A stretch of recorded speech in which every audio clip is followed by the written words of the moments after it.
Yes, welcome back.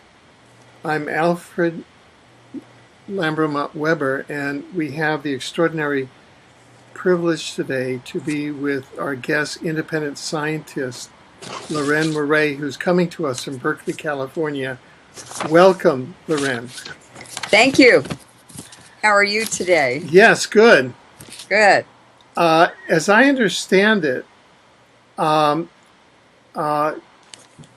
in this landmark last article that you have just published on Fukushima, but going back and it surveyed the entire genesis of the nuclear industry and weapons industry, you and your colleague Lawrence Batis have made a discovery based on the Wigner effect and what's occurring at Fukushima. And could you summarize that for us? Because it's very important as to what the Fukushima plant has now become. Yes. I'm going to read the quote from Mr. Batis. He is an engineer, former military, Navy. So he understands the situation at Fukushima like no one I know, except for you and me.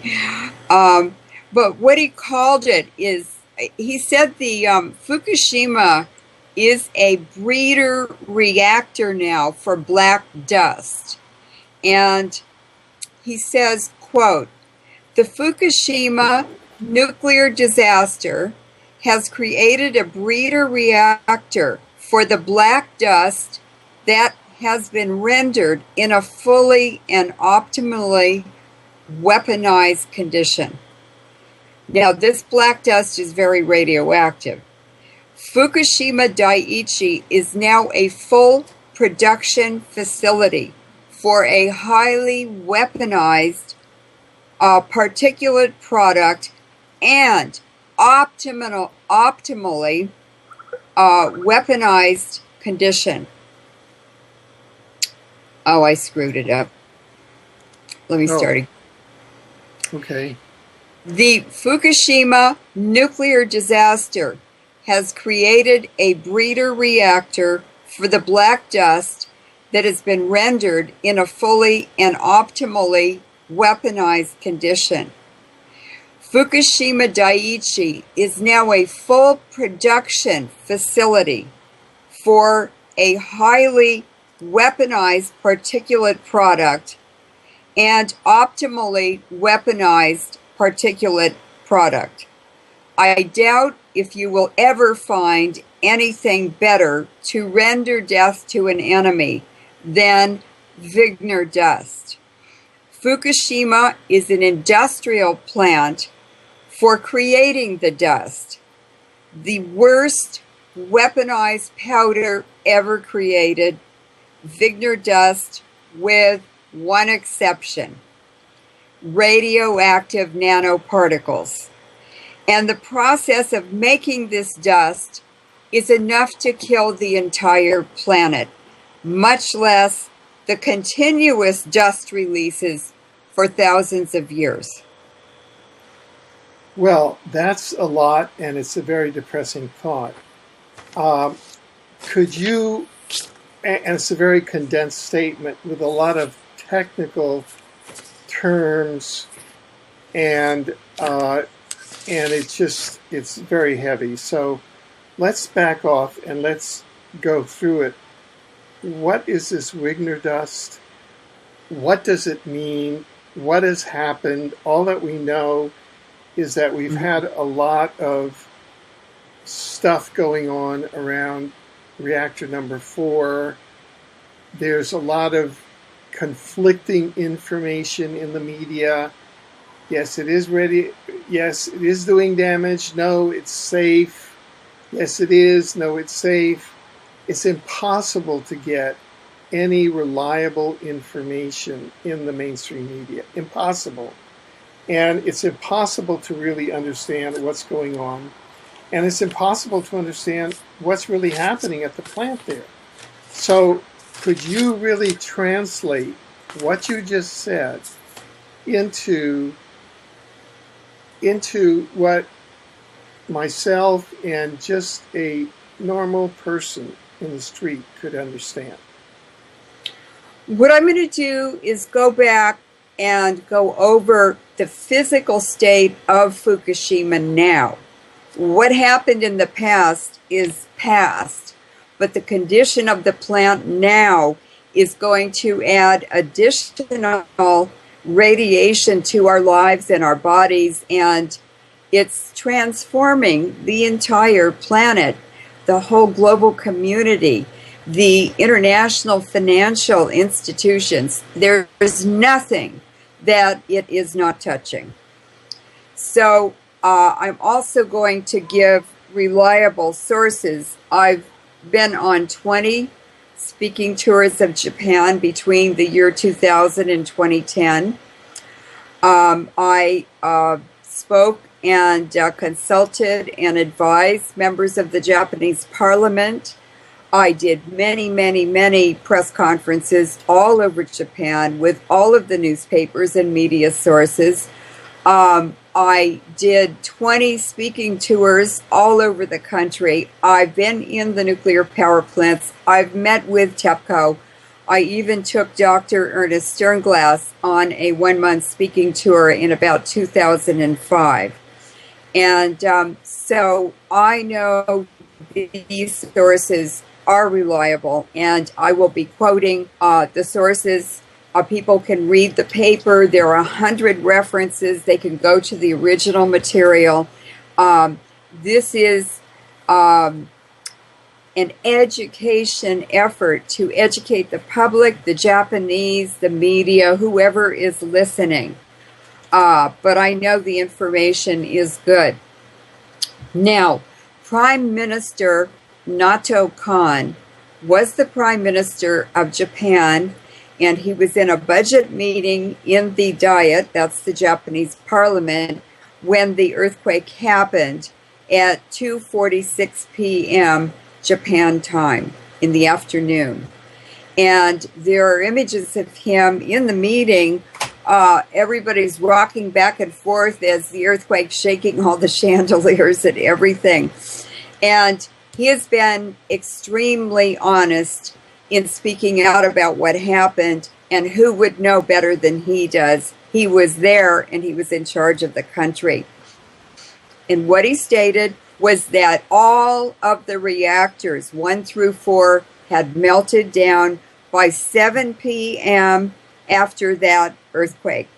They went into meltdown immediately after the earthquake because all of the power lines were cut off. There was no outside electrical power coming into the plant, and none of the backup systems were able to function properly or even to get them started because the Stuxnet virus had sabotaged the whole control system of the Fukushima plant. Now, reactors 5 and 6 were also damaged, and apparently at least one of them had fuel in it, but they usually say that nothing happened to them. That's not true. The meltdown started within 15 minutes after the earthquake happened, and these reactors were already in heavy meltdown before the tsunami even hit the plant at 3:29. 3:30 p.m. At 3:29, a radiation detector about a mile from Reactor 1 was reporting radiation contamination leaks from the power plant.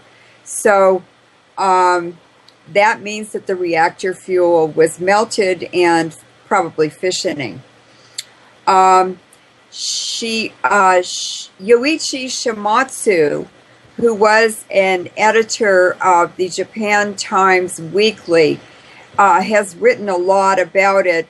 And he wrote that Reactor 4 and that article is in my reference list also, so people can go and read it, and I recommend that they do. But he said reactor 4 was loaded with a special MOX fuel. This is a new formula with highly enriched plutonium. It was hotter than the MOX fuel in reactor 3. And guess what? Guess who was there that morning? It was a Mossad security group from Dimona in Israel and General Electric, and they're the ones who put the MOX fuel in the Stuxnet in the Fukushima operating system and reactors secretly in September of 2010. So here they are on the morning of the disaster, March 11th, 2011, back in the Fukushima plant, and they were upgrading a shroud that covers part of the reactor, and there was no reason to upgrade it unless they were putting a different, much hotter fuel in it. It wasn't an old shroud, and there was no justification for doing that except the fuel had been changed to a much hotter fuel. There were 202 MOX fuel rods in the spent fuel pool near the reactor, and what Yoichi Shimatsu also reported is that the military came in a few days later in a helicopter and removed a U.S. nuclear weapons military toy from the pool where the MOX fuel rods were stored. And there were also MOX fuel rods that were on the ground beside the reactor. They'd been putting them in, and everybody ran away when the earthquake and tsunami happened. Now, that military toy that the Japanese military removed was from Amarillo, Texas. That's all U.S. nuclear weapons facilities. This meltdown and disaster was actually modeled for the Department of Energy in about 1984, and it's called the Browns Ferry Simulated Meltdown for DOE and General Electric. The title is Station Blackout at Browns Ferry Unit 1, and exactly the same reactors were at Browns Ferry that were at Fukushima. And there's GE involved in all of this, and the Department of Energy, of course. So the simulation, actually I used it after the disaster to track and monitor and predict what would happen at Fukushima, and it was absolutely right on. It was correct. It told when the corium would burn through the floorboard of the reactor. Everything was just as they had predicted. And actually a year later, TEPCO finally came out with a PowerPoint that confirmed exactly what the Browns Ferry report predicted and what I had been saying. So the Japanese Parliament commissioned an independent committee to investigate and make a report, an independent report on the Fukushima disaster, and they concluded that reactor 3 and the spent fuel pool in unit 4 the MOX had gone into meltdown. And there were even more meltdowns in mid-March, the March 21st to 22nd. Takasaka, the Comprehensive Test Ban Treaty Station. These are independent. They're all over the world. They did the best reporting. But they measured levels of fission products that indicate multiple events were going on. There is a ratio of 2 xenon isotopes that they use all over the world to monitor for potential illegal nuclear weapons tests in the atmosphere. And all of these indicators were there. And we know from the radiation monitor a mile from Unit 1 that we know that it was already leaking fission products. The Mainichi Shimbun newspaper and TEPCO themselves finally admitted that the reactor 4 pool had 202 fresh MOX fuel rods in it. And of course, that's what melted and continued melting over the weeks ahead. Now, Kei Sugaoka is a friend of mine. He's a GE inspector, nuclear power plant inspector. He's worked all over the world, and he actually went to the governor of Fukushima Prefecture in 2002, I believe, or 2000, and he warned him that they were putting MOX fuel in these reactors and that it was very unstable and dangerous, and because it has plutonium in it. And the governor passed a law that no MOX fuel could ever be used in any reactors in Fukushima Prefecture. So what GE and the Dimona Mossad security group did was completely illegal.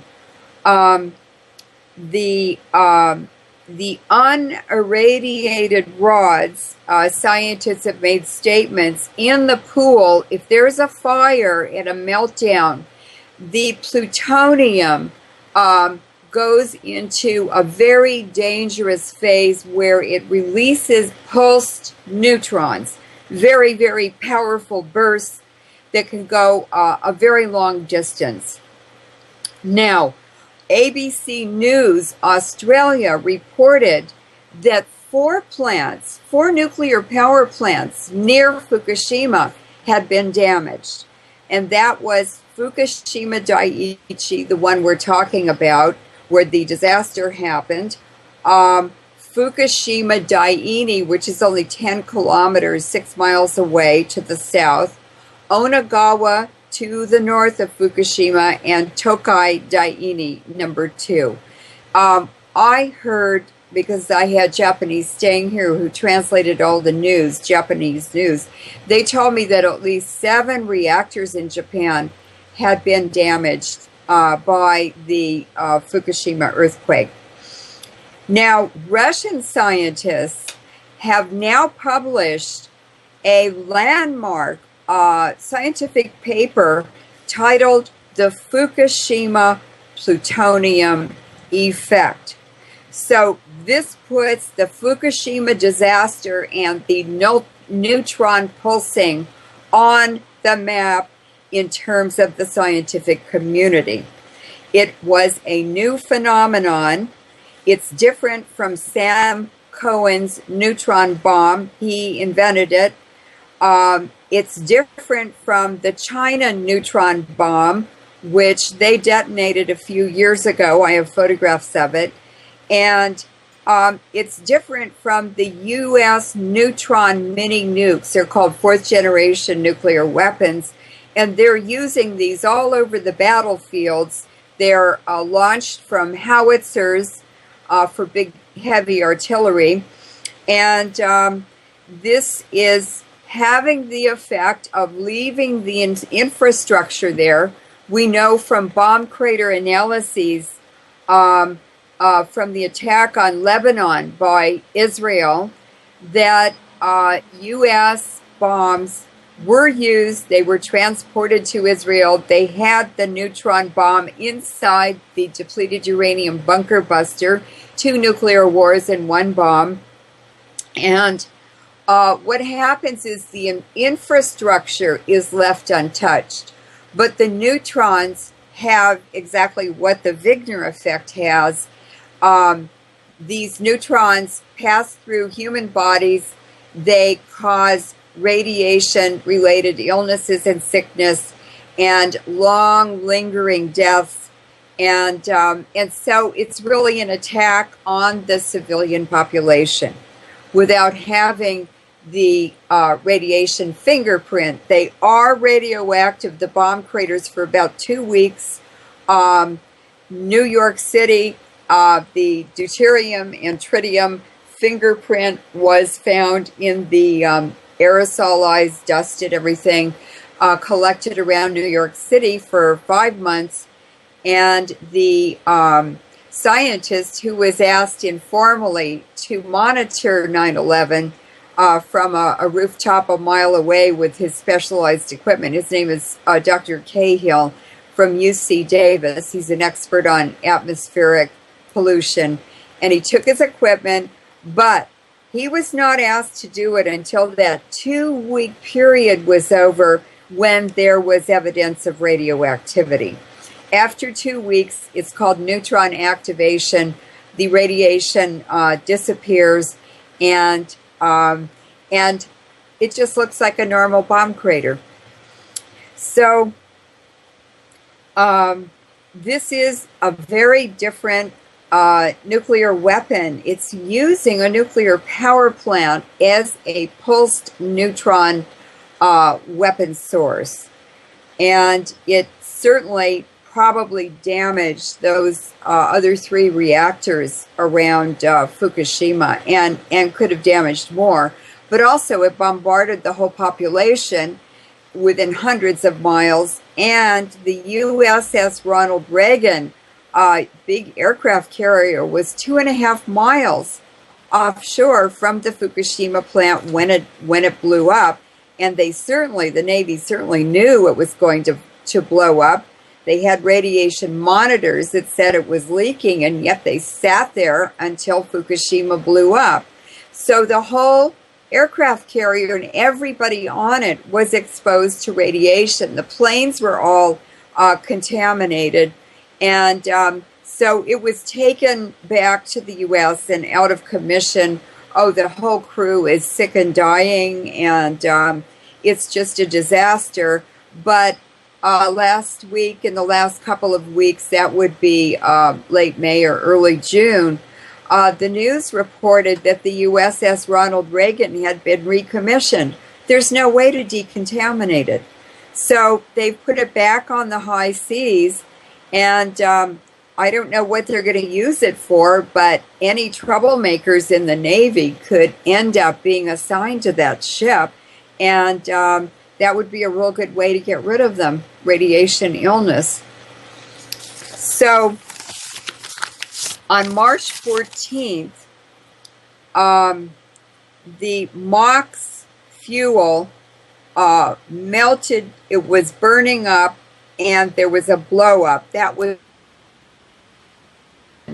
in Unit 3 that launched all those thousands of fuel rods into the sky. Pieces are all over Japan, and particulates are all over the world. From that one explosion, the hydrogen explosions were nothing. That was white smoke. It didn't release burned fuel rods into nano-sized particles all over the atmosphere and into the ocean. So the hydrogen explosions were minimal compared to reactor 3 and the spent fuel pool in building 4 burning. Now, that was reported in The Guardian. They had a videotape of that explosion. All of the videotapes of that explosion in the U.S. have been photoshopped, and the telltale bright orange heat. It was so hot in the reactor building right before it blew up that you could see the orange heat through the walls of the building. It looked like a candle that had been burning for a while. It was very, very hot, thousands of degrees centigrade. In July 2011, Alfred, if you remember, all agencies, official agencies, government agencies, and even the Independent Comprehensive Test Ban Treaty laboratories and facilities stopped reporting any information about the radiation, the contaminants they were identifying, the isotopes, or the amounts. But if you look at the increase in death rates, if you look at infant mortality, if you look at the releases that were reported before they stopped reporting in July 2011, you can see these spikes. And each of those spikes is another criticality event or spent fuel rods burning in the dried pools. All of those pools were damaged by the earthquake. And they were damaged, I want to emphasize, before the tsunami. TEPCO wants to blame everything on the tsunami. That's so they can do more of these disasters and accidents. But the whole nuclear industry is a gigantic booby trap in every way to poison the global population. And for instance, the backup diesel generators that were the emergency backup, they had batteries too, they were wired for 12-volt electricity, and they had the wrong voltage on the backup diesel generators for the reactors. So you can't run a diesel generating backup unless you have the right compatible voltage as the reactor. There were many, many, many other things. For instance, the pad that the whole plant is sitting on was 35 meters high. It never would have, that accident never would have happened. The tsunami wouldn't have hit it. The earthquake wouldn't have damaged it so much because it was on landfill, but it was cut down to, I think, 10 meters off the ground for the platform, and it was landfill. So it just undermined the safety. It sabotaged the safety of the plant. There were lots of other things too. So by July of 2013, all this huge steam and fog and mist was suddenly being reported in newspapers and media all over the world, covering the whole lagoon, the open ocean there in front of the nuclear power plant. And that indicated that the molten fuel that dripped out of the reactors and burned through the floorboard of the plant and formed these big blobs underground. They're called elephant's feet from Chernobyl.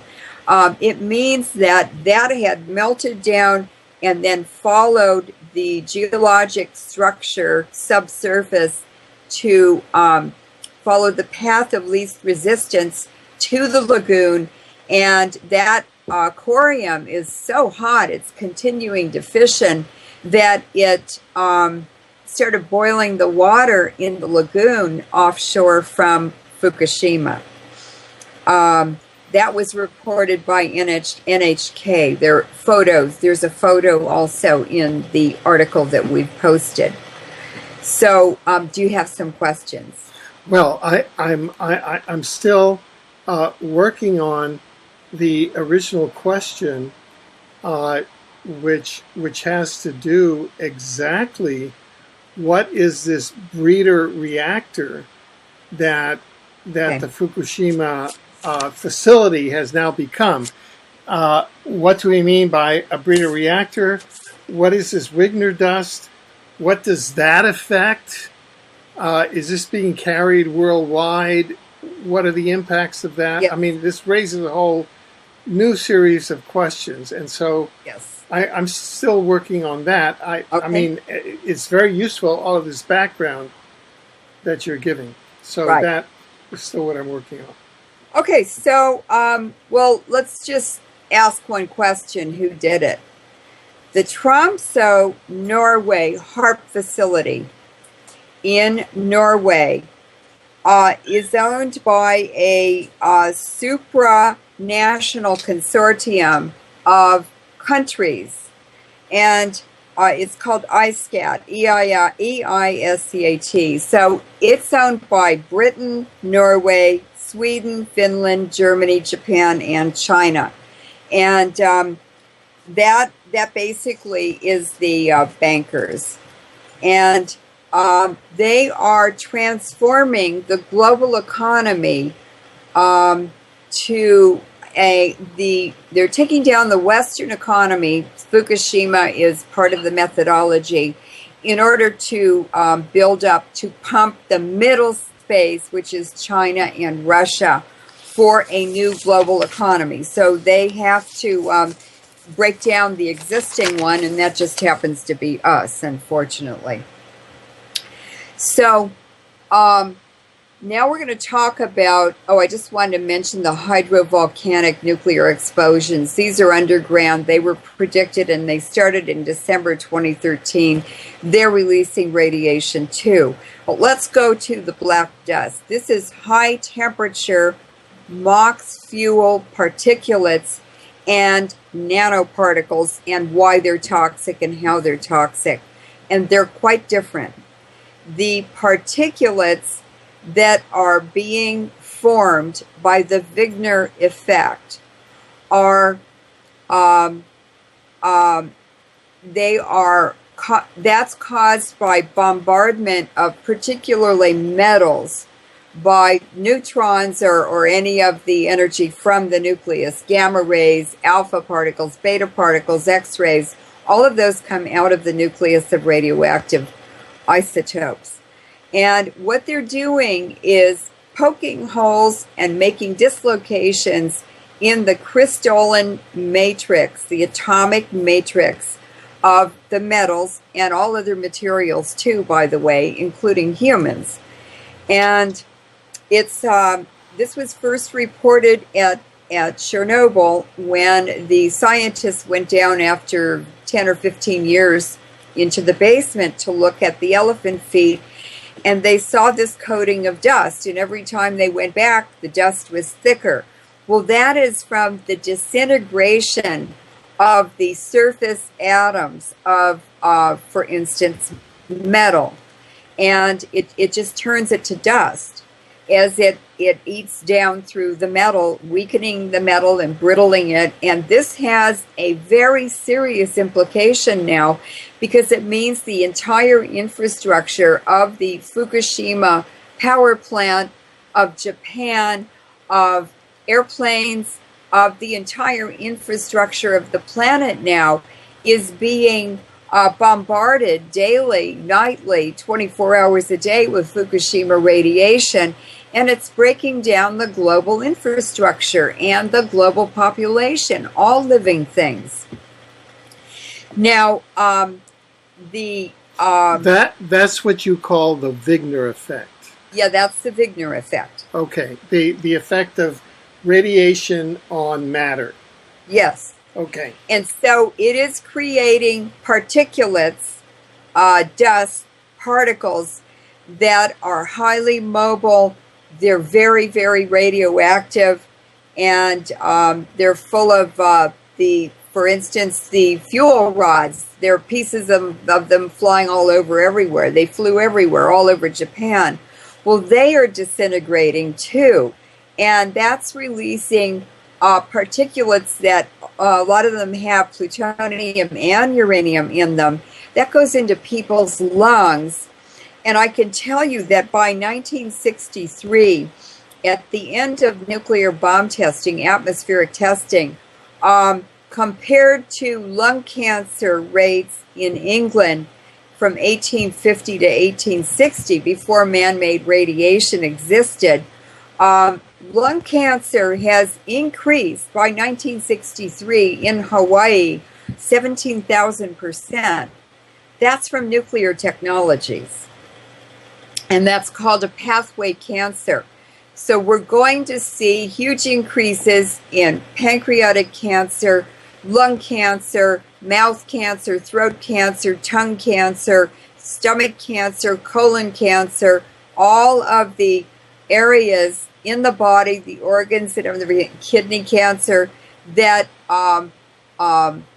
anything carrying food or liquids through the body is going to be damaging the pathway organs and pathways through the body first. And that also, cesium has a horrific effect on the heart.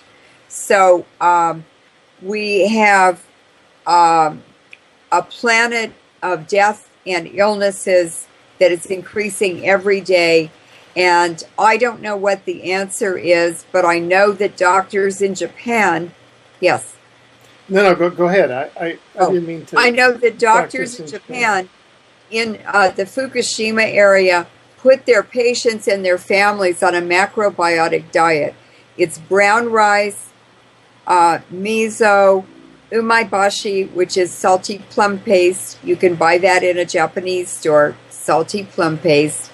And tsukomoni, which is pickled vegetables and fruit too, done the traditional Japanese way. And I actually make it in my refrigerator. I buy a little jar or container of probiotic sauerkraut, and then I just pour the juice off, and I use that to start the probiotic process. Now, the doctors who have used that in the Fukushima area report that their families are healthy and their workers are healthy, but anyone on a Western diet is sick, dying, or dead already, just 3 years after the disaster. Now, this is what I was going to intervene with. Do we have any public health data, or is there any data at all that's existing now, or patterns that are coming in, that we can say that there's an increase in mortality or deaths or cancers or impacts of that we could say are attributable to Fukushima at all? Yes, very, very, very good data. It's from the Centers for Disease Control. That's a U.S. official reporting agency. Every county in the U.S. reports to that agency once a week. That's what he used, and you can bet they cheat on what they're reporting, because they do. They're trying to protect the government.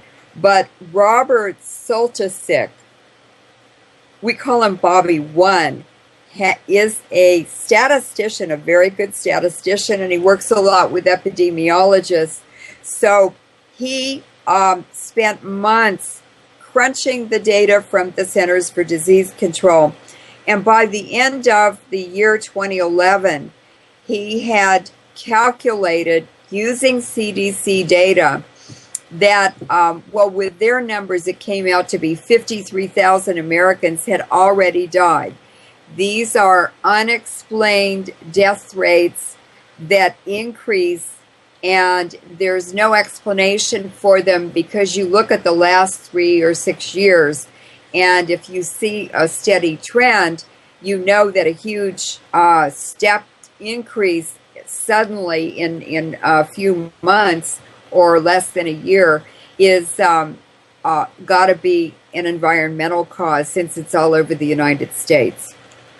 So he has a website called optimalprediction.com. And he estimates, actually, he said the CDC data isn't that good, and he did not include children, babies, newborns, or spontaneous abortions. I also want to mention the embryos within the first 2 or 3 weeks after conception, even from low-level radiation exposure. In my studies, 80% of the embryos die from any radiation exposure. Very, very low. It just kills them. So I said, Bobby, I think at least 100,000 died if you include children and newborns and everything. He said, he said, well, I would say it's 100,000 just because of the way the CDC reports their data and everything.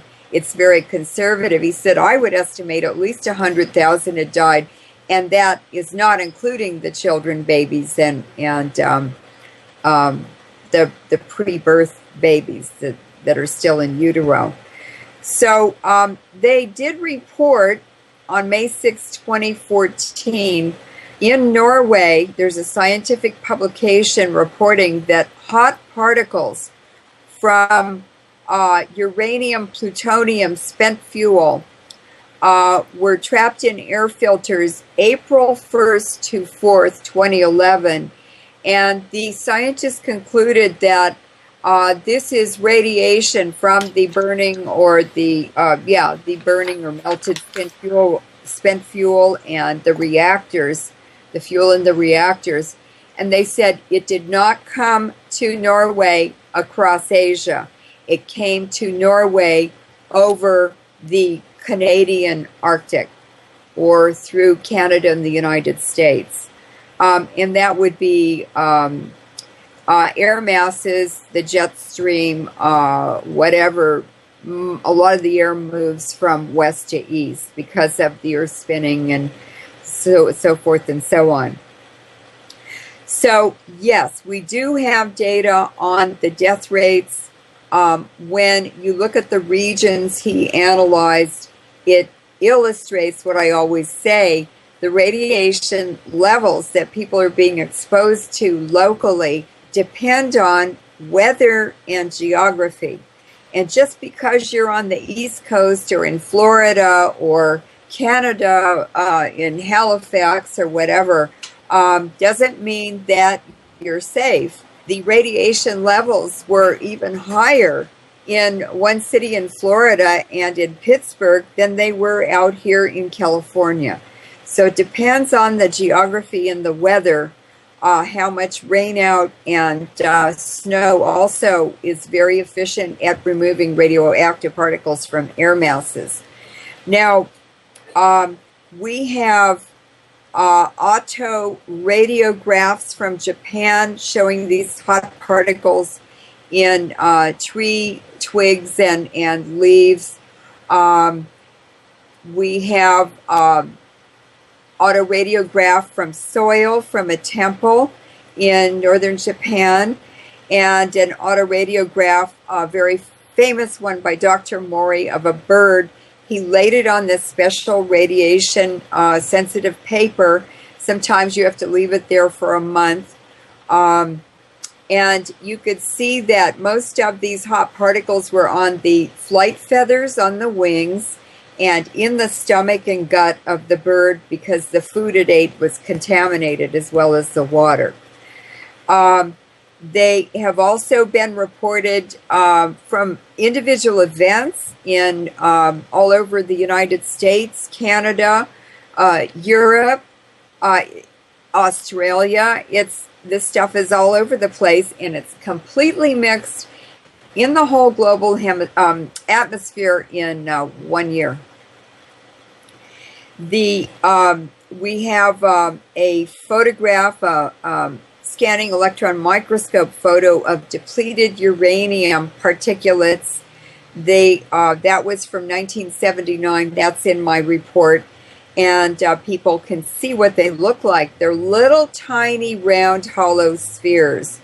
And what happens is when the temperatures are 3,000 to 5,000 degrees centigrade or even 2,000, the metal, these radioactive metals, they vaporize and they form a gas. And then as the cold air around them moves in and chills them, they form hollow round spheres that float in air currents and stay suspended all over the world.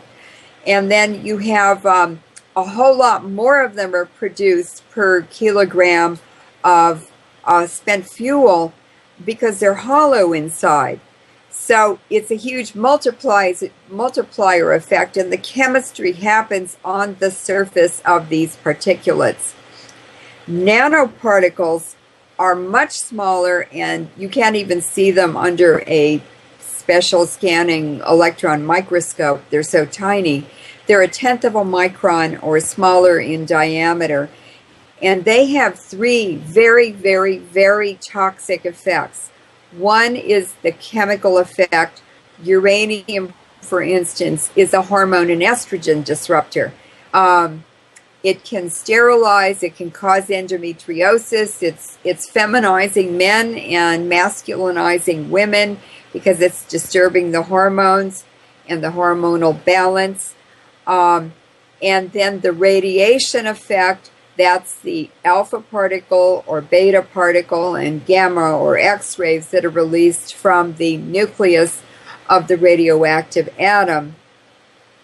And they each have a different pathway, a different energy, and a different effect. The most devastating effect of nanoparticles, and the Fukushima plant is producing huge volumes of nanoparticles because the heat is so high. And that effect is called the catalytic or enzyme effect, nonspecific catalyst, nonspecific enzyme. And those are carried in the cholesterol and lipids in the blood. They go right into the cells. And in a cell, it's a syncopated dance so that there are specific steps. Each one is turned on or off with a very specific enzyme or catalyst that the body makes and releases. And these nanoparticles are non-specific, so they go in like throwing wild cards or fairy dust, toxic fairy dust, into the cell, and they cause all kinds of dysfunction because things are turning on and off, and it'd be like letting a whole bunch of small kids in a room with light switches all over the room, and they'd be turning them on and off and making the room really crazy with the light. Well, that's what the nanoparticles do in the cell. Now, let me ask you, because we're moving along in this segment.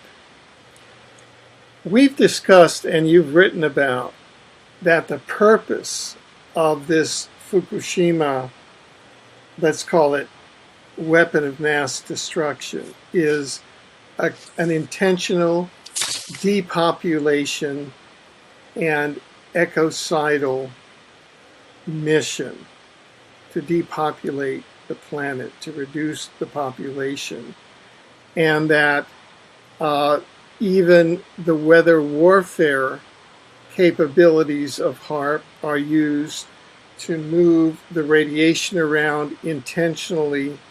Could you talk about that with more precision and link it in with the recent discoveries that you've made with this new Wigner effect, and give us more of a sense of the dynamics of how these controllers have been using Fukushima as a weapon of mass destruction in a way that neither the media, so that the media and the world population are not aware of what's happening.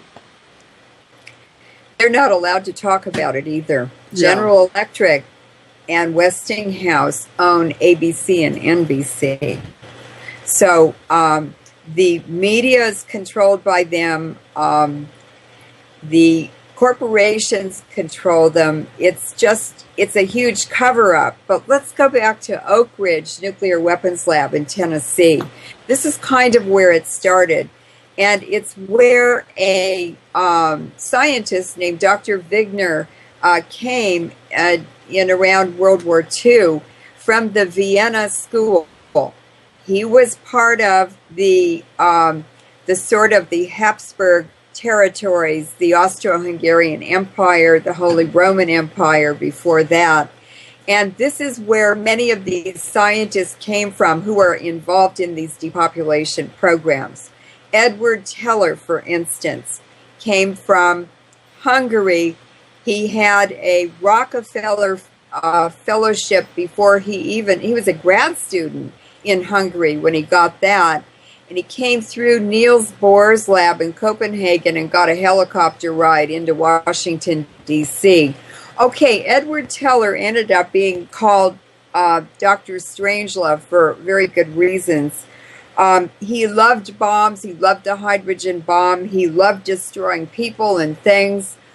Basically, he was a psychopath. And he's the one who came up with the plan to dump the fluoride from the uranium enrichment process and depleted uranium into the U.S. public drinking supply. Now, people believe that his philosophy was that dilution is the solution to pollution. But in fact, when you put him together with Wigner, who studied the biological and the other effects of radiation on metals, which is to turn everything into dust, break the bonds of the molecules and so forth. He was at Oak Ridge, and he had a number of Viennese or Austrian scientists who were always also sent there in World War II as refugees.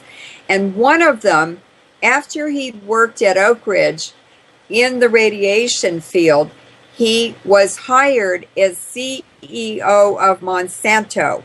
So the Monsanto food modification, genetic modification, is sandwiched in and carefully interacts with the radiation effects that Wigner described and the fluoride and other chemicals that they're putting in drinking water now.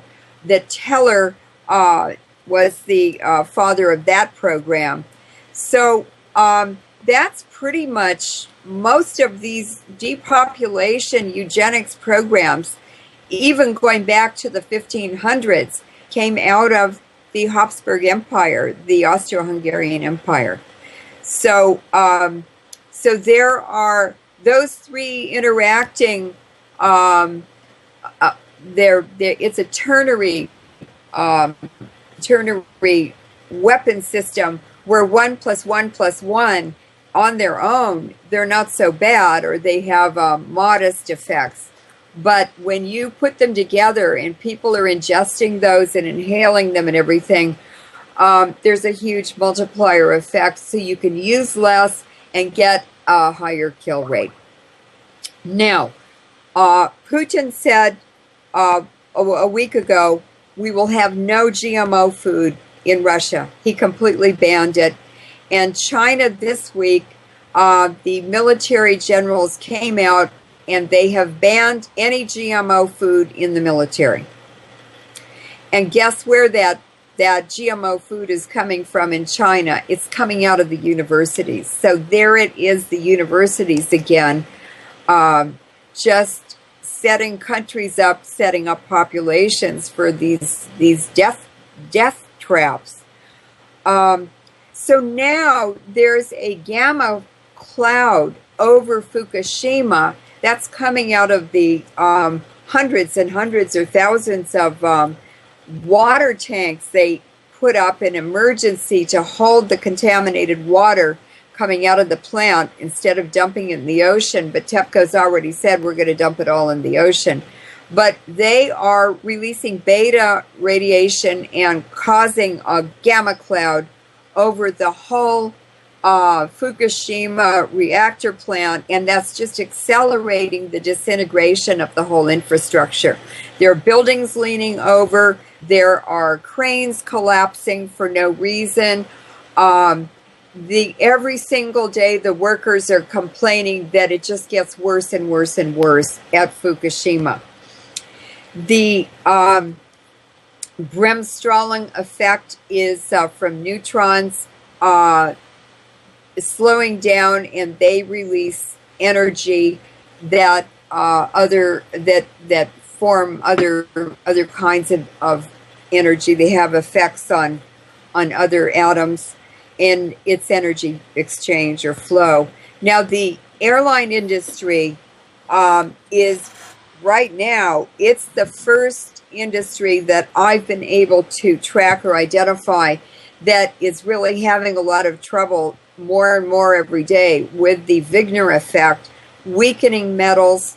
And what happened is at the beginning of 2014 or the end of 2013, planes flying across the Pacific, which is the most contaminated area because of the Fukushima constant releases, and these commercial planes, passenger planes, were, and they still are, it's every day now, are making emergency landings on Guam, Hawaii, Pacific Islands, where they need to repair their hydraulics, especially in the landing gear, because where the rubber hoses are attached to hardware in the landing gear, and these are under high pressure hydraulics, the metal's very thin that they crimp the hose on to the metal fixture with.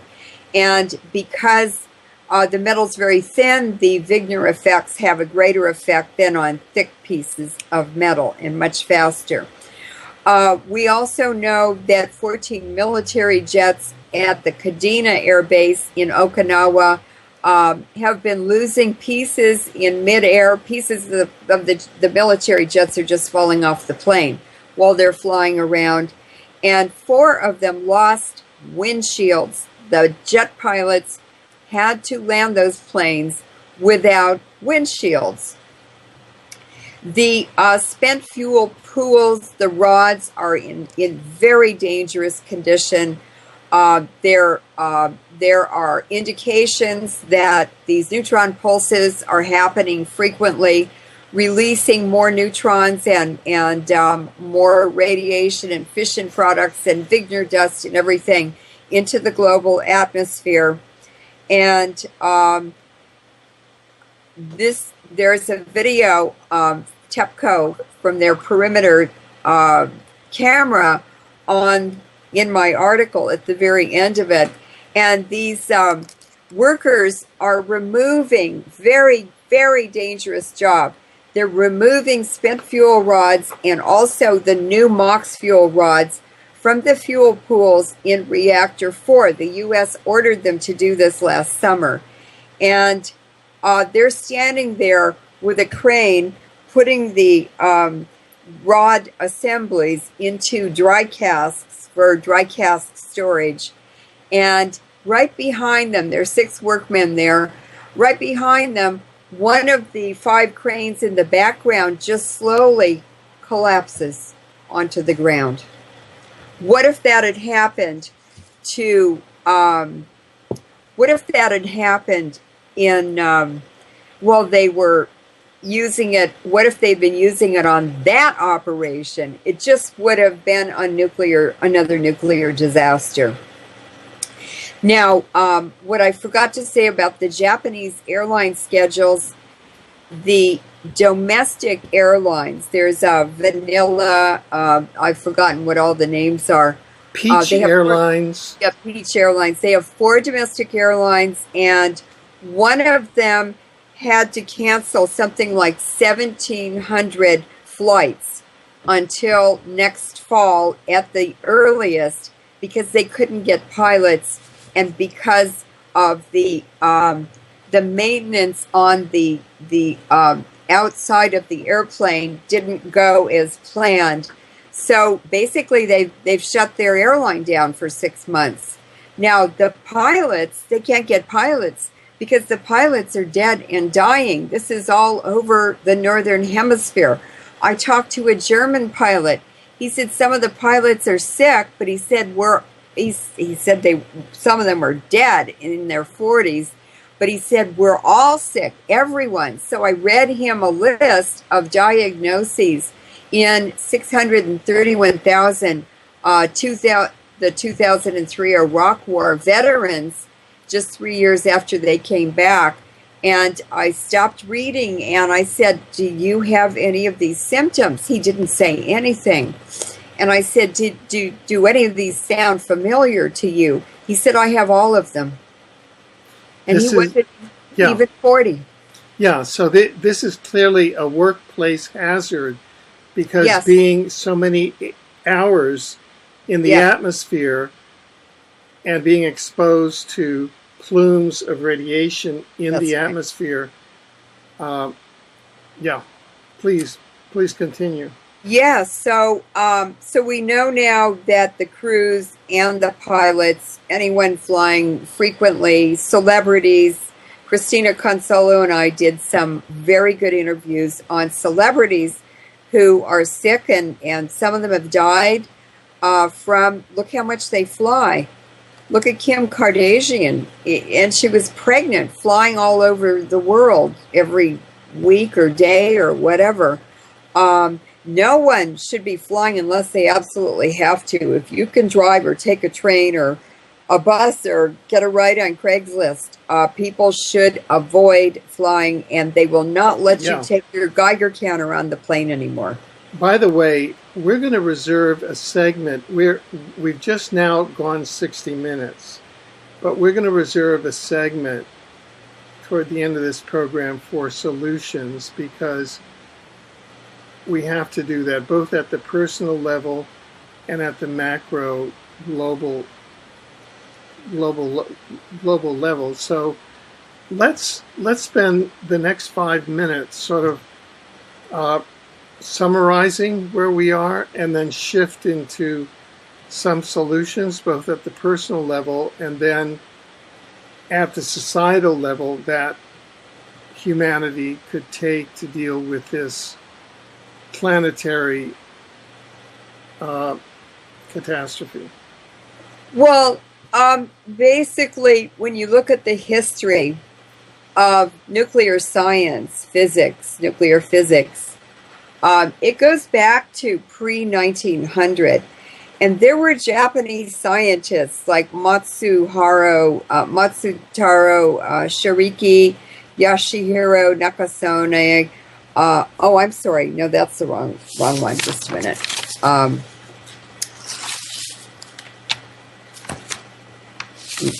sorry. Anyway, there were early scientists in Japan who, in the early 1900s, they were in Europe, going to the Vienna School, to Göttingen, to Berlin, all the universities, the Cavendish Lab in England. They were making the rounds there, and they came back to Japan, and Japan's atomic bomb program started then, because all those countries, all those scientists knew that nuclear energy could be used for power, for electricity, to generate electricity, or for military weapons. And in fact, Japan's industrialist named Jun, where is his name? Anyway, there was an industrialist in Japan who was making heavy water even as early as 1928. And Japan had a facility in the northern part of Korea, which is where their operations for manufacturing the bombs, testing them, and so forth happened. The theoretical and the experimental work was done in Japan, and Dr. Nishini came back from Europe in 1930 after his tour, and he brought an Austrian engineer called Dr. Fritz Hansberg with him. And Hansberg actually worked for the U.S., Japan. He gave information to Russia, Britain, and probably Germany, and he developed the template for all of those nuclear weapons programs. They're all practically the same. And so this is going back to where Teller and Wigner and Muller, who studied the biological effects of radiation before 1920, they all came out of the Vienna School, out of that Habsburg Empire. And I've never heard anyone talk about that, but when you look up all their backgrounds, and Meissner, the economist from Vienna, he was a eugenicist. All these scientists were absolutely believed in eugenics. So I'm not that surprised that they. Oh, Jun Noguchi was the industrialist who was manufacturing heavy water in North Korea before 1928. And Hansberg developed a very good, very cheap process for producing heavy water that was for the Japanese, and also for producing very pure magnesium, which is how they extracted the uranium from the ore so that they could enrich the uranium in 235 and make that was the Hiroshima bomb. And it's amazing that they started that early. But even the CIA, in their declassified documents, they talk about him and his methods. So how did they know? Well, they were all working together, and I discovered in Bancroft Library collections of Henry Kaiser, and Kaiser and Bechtel were partners in the 20s and 30s, or the 30s and 40s. And actually, Henry Kaiser hired Hansberg to come and run a magnesium plant in Los Altos, which is the San Francisco Bay Area. And he got arrested in World War II, 1941 or 42, because he was German or Austrian. And the guy who had him arrested got fired because they needed him to make the magnesium for the U.S. bomb program, atomic bomb program. And he's actually listed in the Kaiser documents as working on the bomb project. So there it is. He made the template for all the programs: Russia, the U.S., Japan, England, and probably Germany. They're all the same. Right, all from single persons. Yes. Okay, so we've sort of laid this mega problem on the table. Now, what can we do to correct this? Is this just a fait accompli that this planet is going to be ecocided, and that we as a human species are going to be extincted? Is that your conclusion? Well, the bankers and collaborators and proliferators of this nightmare, they have to be protecting themselves. So what I know from working on radiation and prevention of ingestion and exposure is that diet and drinking water are the two most important factors in mitigating the effects of it. The most important thing is to get a water filtration system, a reverse osmosis filter system. This is used to desalinate seawater, and it's very drinkable. But it is the only filtering system that removes most of the radiation. It cannot remove tritium, which is radioactive hydrogen, because it attaches to water, and there's no way to chemically separate it easily. So that is the number one thing. And on my website, our website, LeurenMoret.info, if you go to lifestyle, we have a write-up on the reverse osmosis system. We installed it ourselves under the kitchen sink, and it removes the fluoride, the other nasty chemicals that are now being added by city municipalities' water supplies to accelerate the deaths and illness rates. It's all deliberate. It's all depopulation. There's no denial about it. And it takes all of that out. I can tell you, Alfred, within 12 hours of drinking that filtered water, reverse osmosis filtered water, and it tastes good too, I could feel a difference in how my brain was functioning. It was much clearer. It was like a fog had disappeared. So fluoride has been used for a long time by Asian despots. They used it in the Nazi slave camps. Very, very important to keep chemicals out of the drinking water, especially for children, but especially everybody. Now, if you can't afford the filtration system, it's about $300 or $350. You can order it from Amazon. We put the manufacturer that we bought.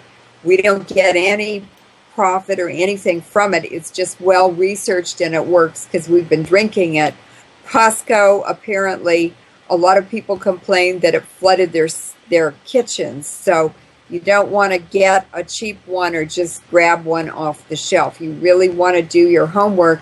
And if you don't do your homework, go use our homework. It's on the site in Lifestyles. So drinking water's number one. Avoid dairy products. Drinking water and dairy products are the two main pathways for radiation into the body. So now diet, what you want to do is when you can eat root vegetables that grow down in the soil, you want to scrub them with a brush, get all the dirt and particles off of them, and then you want to boil them for 5 minutes and throw that water away with the radiation it removes from the surface of the root vegetable. And then you just cook them the way you normally do or had planned to. Most of the radiation is in the upper 2.5 centimeters of the upper dust level.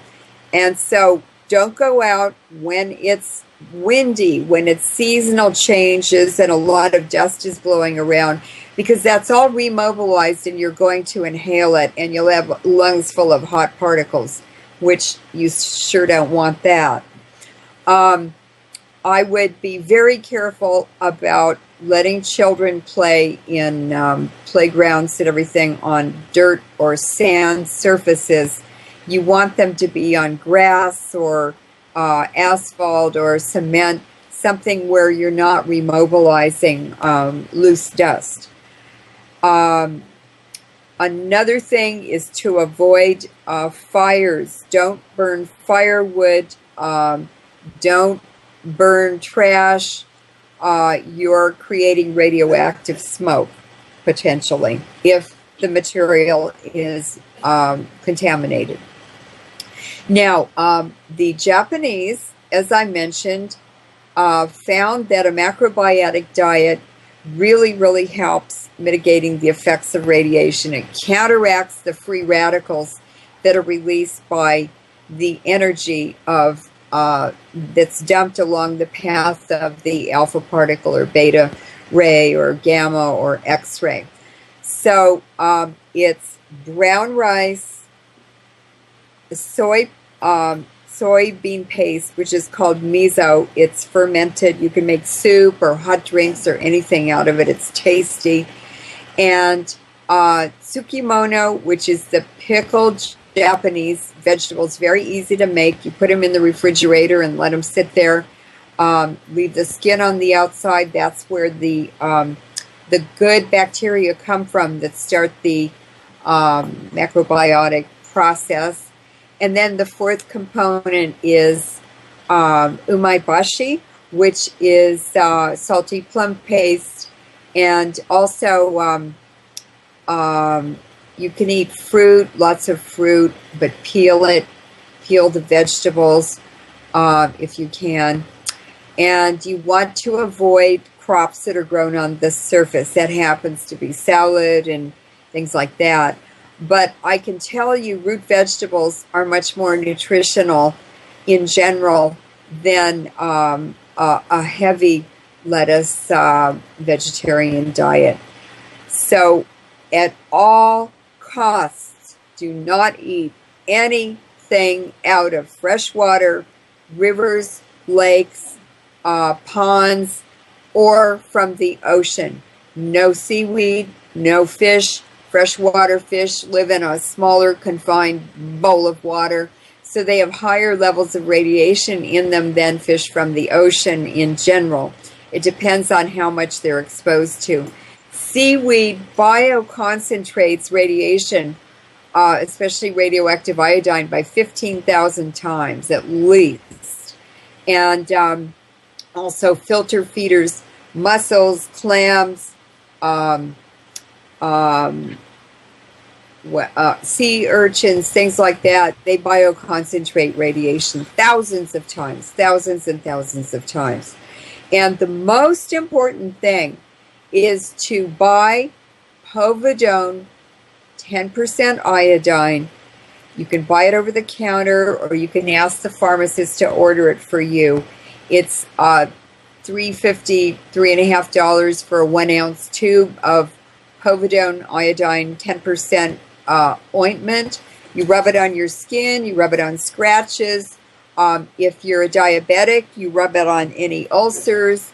The chemtrails are full of pathogens. I got staph infections around my hairline every time I don't wear a hat. I live in the San Francisco Bay Area.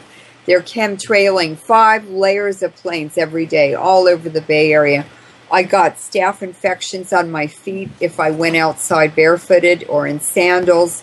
And I got these big watery blisters on the bottom of my feet out of the chemtrails.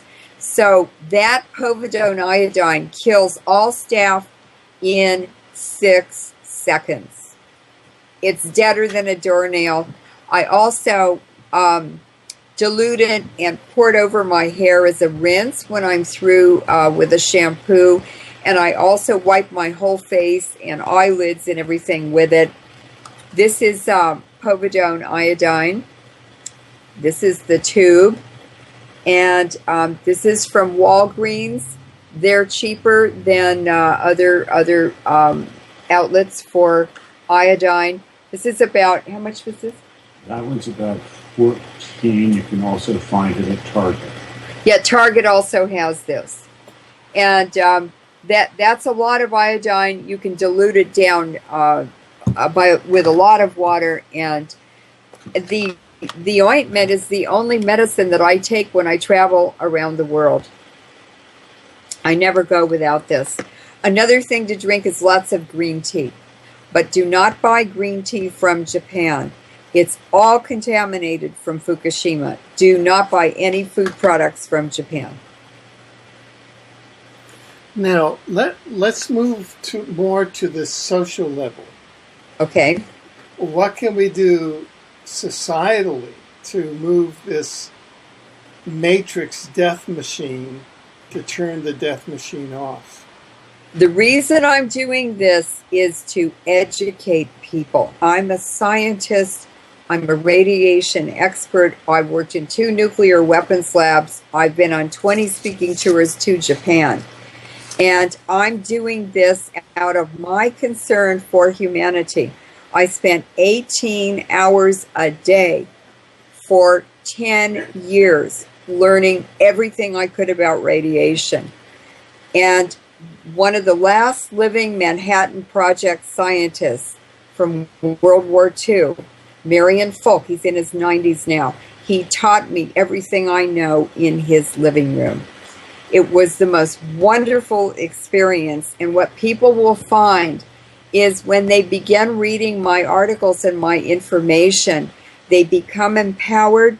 I make science transparent, even very complex science, very transparent for the public, for young people, anybody who's interested.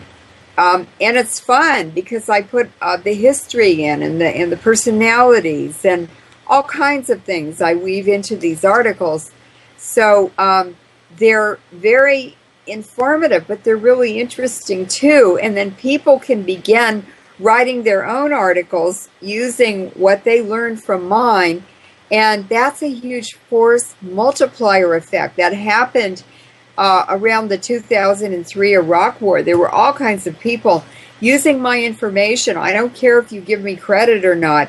Just put the right information out for people, and that information and those articles were going all over the world. So get informed, go to the right sources, and I have lots and lots of always references where people can go to original material, government, research, scientific community, media, whatever, and they can begin doing it themselves. And it's very empowering. It makes you not afraid.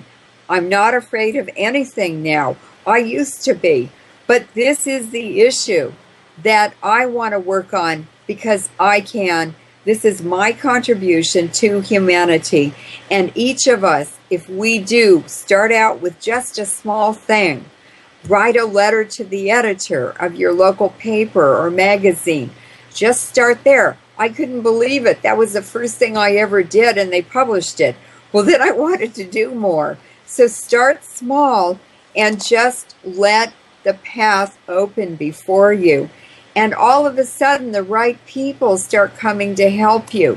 And as a global community, we will challenge this. We will find answers and remedies and possibilities. And don't forget to include young people. They are cutting edge. They're young and bright. They haven't been socialized to be dumbed down.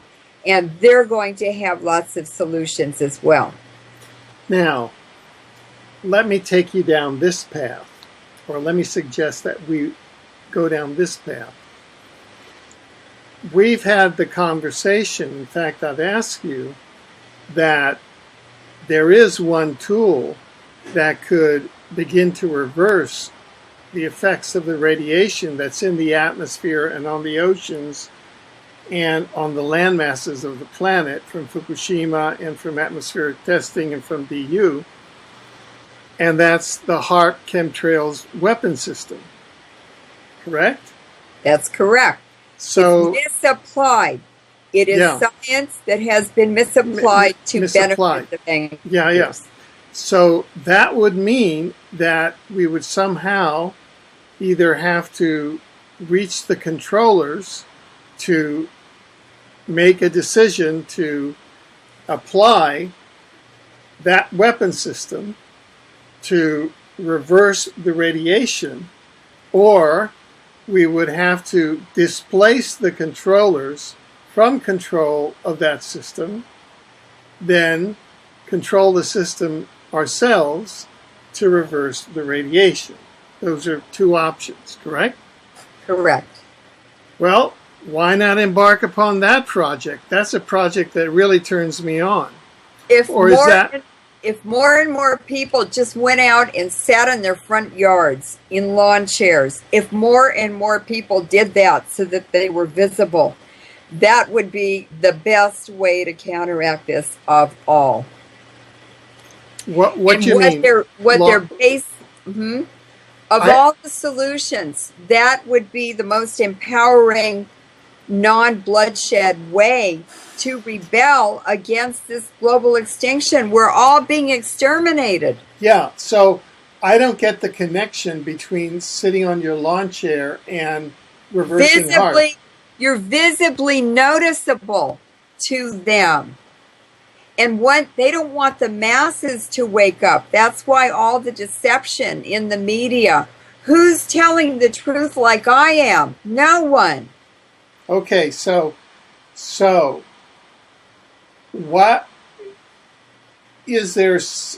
How can we trigger this kind of awakening to turn off the death machines? We just have to keep talking and putting the information out and suggesting to people just what they can do. There are lots of things they can do. They will find their own solutions to challenging this. But this is a global extermination. They're exterminating us. They're exterminating our children, our grandchildren, and the future of our bloodlines. They are absolutely exterminating the planet, and they've said they were going to do it. Good. Okay, so we've come to the end of this segment. What words would you like to leave our viewers with as the next step? Well, I think that people should definitely, number one, the water and food supply. go and take care of that first. And if you can't afford a reverse osmosis filter, a lot of grocery stores sell reverse osmosis filtered water by the gallon. Go and buy that. If you can't get that, drink distilled water. You can buy that by the gallon. People put it in their irons or whatever they want to do with it. Change your diet. You're going to feel better anyway. All the food is weaponized. The food streams in America are changing so rapidly to one source, single source. If you buy chicken or ducks now, and you cook them, a horrible smell fills your whole house and your kitchen. I can't stand to be in the kitchen now for 6 hours after I bake these chickens. They're full of poisons, and when you boil them to make a broth, boil a whole chicken to make a broth and take the meat off the chicken, there's half an inch of gray, nasty scum on the top of the broth. No wonder it smells so bad. And just read on the internet what they're putting in chicken feed now. Arsenic and a chicken egg before it hatches is put on a conveyor belt. This is PETA wrote about this. They have a website, PETA, and that eggshell, that egg, when the chick is just ready to hatch, gets 6 injections. It's vaccines, it's chemicals, it's all kinds of garbage that they're putting into that little chick before it even hatches. Well, we don't want that in our body. We don't know what those chemicals do.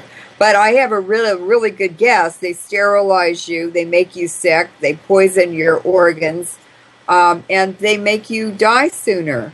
Why are we eating that food? Right. Good. And then join us in turning off the HAARP death machine. Yes. Okay. So, yes, share this information with people. Don't worry about your family or your friends. They're going to say, well, I don't believe you. I don't want to hear it. Your kids may say that too.